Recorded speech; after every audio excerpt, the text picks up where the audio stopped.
Some breaking news. Victorian Premier Daniel Andrews is speaking in Melbourne. Let's go there now.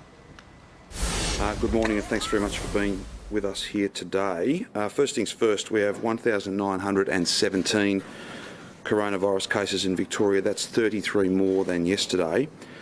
First point to make though, 7 of those are locked away in hotel quarantine. They're return travellers from other countries. There are 9 of those cases linked to known and contained outbreaks, 6 as a result of routine testing, and 11 cases are under investigation.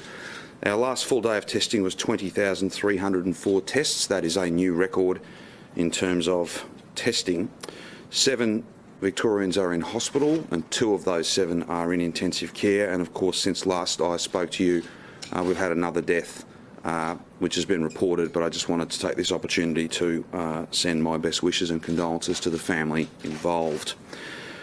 Brett will speak in more detail after I'm finished making some significant announcements about the science of all this and the trends and patterns, but essentially to break that down one step further, community transmission, the number of cases is actually down 1 on yesterday, so we are seeing some stability in those community transmission cases, and that is the most important number that we look at each and every day. Consistent with the National Cabinet agreed suppression strategy, that is the number that is most important. Now, I have a number of important announcements to make in relation to our response to the virus.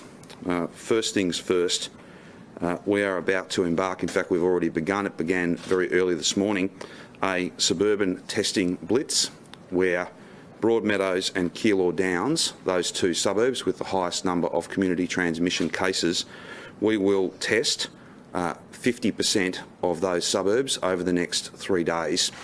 There will literally be hundreds and hundreds, indeed the entire team is 1,000 strong, door knockers out there talking to the community, inviting them to come and get a free test, whether they be symptomatic or asymptomatic. That'll be done in lots of new ways. For instance, we have ambulances and other vans that will literally be at the end of people's streets. So they will be invited to come and get a test, and they'll only have to travel 50 or 100 metres in order to complete that test. I'll come back to saliva testing and some breakthroughs that have come from the Doherty, something that every Victorian should be very proud of in just a moment, because that will mark a new way of testing. Some of our tests will be done that way from next week.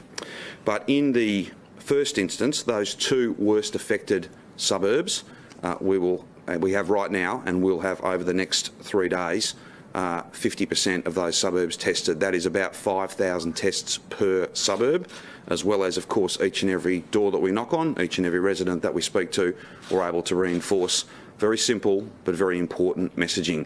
If you're sick, get tested. If you're sick, you cannot go to work. You cannot pretend that you aren't sick. You can't simply continue on as you normally would. That is both dangerous and simply wrong.